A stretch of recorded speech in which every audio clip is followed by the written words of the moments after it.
What's up, guys? This is Phather, and we're going to have another father talk, whether you like to or not. Otherwise, just run away right now and get away and escape forever and ever and ever. Anyways, this father talk is going to be about relationships, getting girls, not necessarily getting girls, but more of like retaining girls and retaining relationships, because a lot of people think that, once you have a girlfriend and if you break up, that one person was a catch and one person was a dick. And I don't think enough people realize that, maybe you're just not meant to be with that person, and even that's a little too serious, like, I wasn't meant for them, but maybe you just don't actually get along. Like, maybe there's a little bit of that, I think she's pretty, I think, whatever, I think he's pretty, I think he's pretty ugly, whatever the case may be. Not enough people realize that, it's okay to break up in a relationship. It's okay to not be cool with something that someone does. That doesn't make you a dick. That's just something you don't like. It's like if someone tells you should be eating broccoli, and you're like, you know what, let's try broccoli, and you're like, you know what, I don't like broccoli anymore. How many of you are going to sit there and literally just keep eating broccoli just because, someone was like, here, try this broccoli? Obviously, if it's your mom and dad and they're going to beat the crap out of you, you might want to eat some broccoli. But other than that, you're not just going to keep eating the broccoli. You're going to stop eating it. You're going to go eat something more delicious, like cookies. So if you start dating someone, start getting relationships, start hanging out with someone, and then all of a sudden you feel bad because you're going to hurt their feelings or something, that's okay. That's normal. But you need to be yourself, and you need to, know what you're doing. It's kind of hard, especially when you have a really pretty girlfriend or really pretty boyfriend or, something like that. And I'm going to just say pretty. I'm not going to say handsome or sexy. I'm just going to call everybody pretty. When you have someone that you think is really pretty, you may not want to leave because you're like, oh, maybe I won't get someone who's that pretty, blah, blah, blah, blah. I'll never get another pretty boyfriend again in my entire life.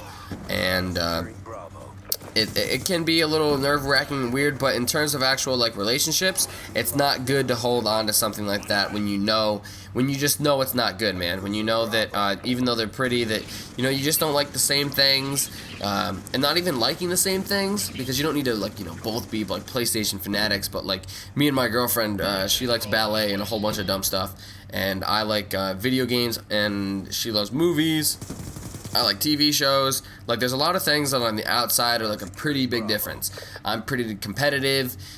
She's kind of competitive. I'm very calm. She's not very calm. But in overall, in terms of who we are as people, we both really, really like to help other people out. And we enjoy hanging out. We both enjoy being goofballs. We have the same degree. We don't really care too much about money. Yeah, we like to save it. Yeah, we like to have it available. But we like to do things where we can save money. I filled up on gas 4 times last month and bought a 24-pack of Mountain Dew, and now I got free Yankees tickets. They're not the greatest seats, but now we're taking a bus ride down, and we're going to go see a Yankees game. Like I said, we both have the same degree, so we're both, our jobs probably aren't going to be super high-paying jobs, but we both like doing them because we actually like helping people, because we think that people are more important than money. So there's things like that are kind of hard to figure out, but if you're diligent and you can look for it, you can see it, and you can find out who's actually, right for you, or who you may actually get along with.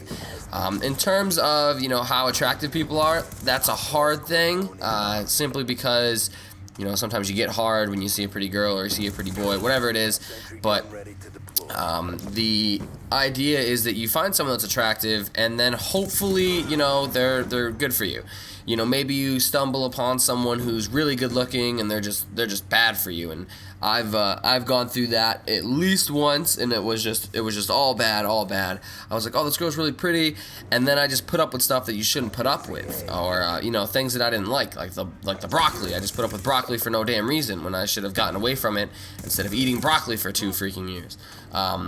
And so that's just how things work. But the thing is, now I know better, so I'll never let that happen again. And the way to find that out is to be honest with yourself and be open. Be open with the things that you like to do that you think might be an issue, or just be yourself in general. My current girlfriend, I kind of laid down the law, is the way I like to put it, or she just knows how I act. If if we were to say go to, you know, spending too much money on something and she wanted to talk about it, and, you know, for the first 6 months, if I was ever like super nice about it, it'd be really hard to have like a legitimate conversation about spending money. So, like, you know, in the first few months, if money's going to be a problem for you guys, you need to have that conversation. You need to be like, you know, I like to save, whatever.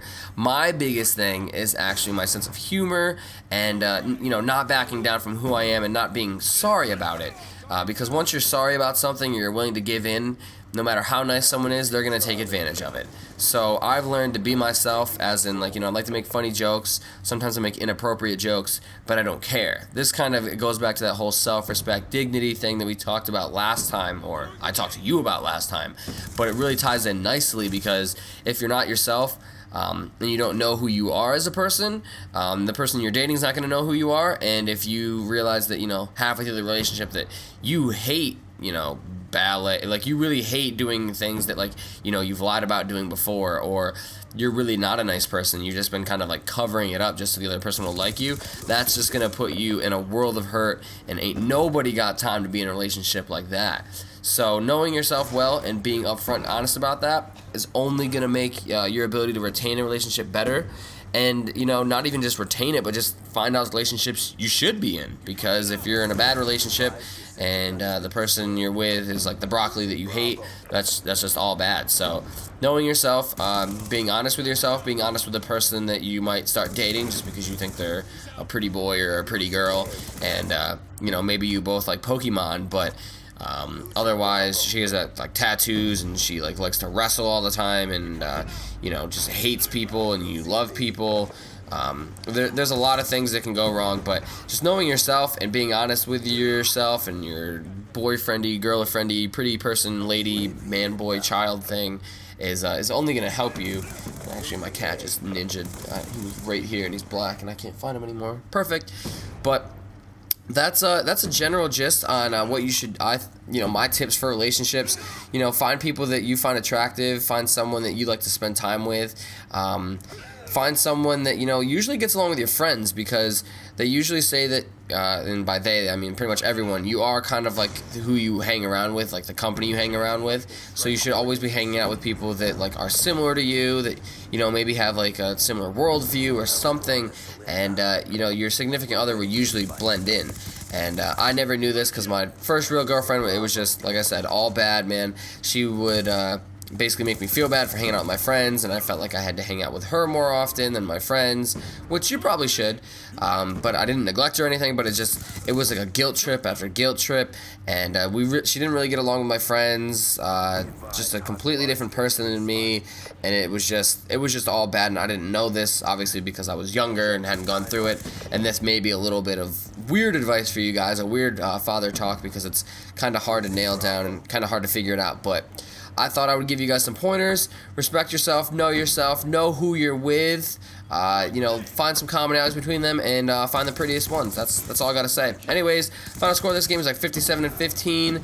I hope you guys enjoyed the father talk, and I hope you guys learned something from it. Otherwise, enjoy the rest of your day, and I'll talk to you soon. Peace!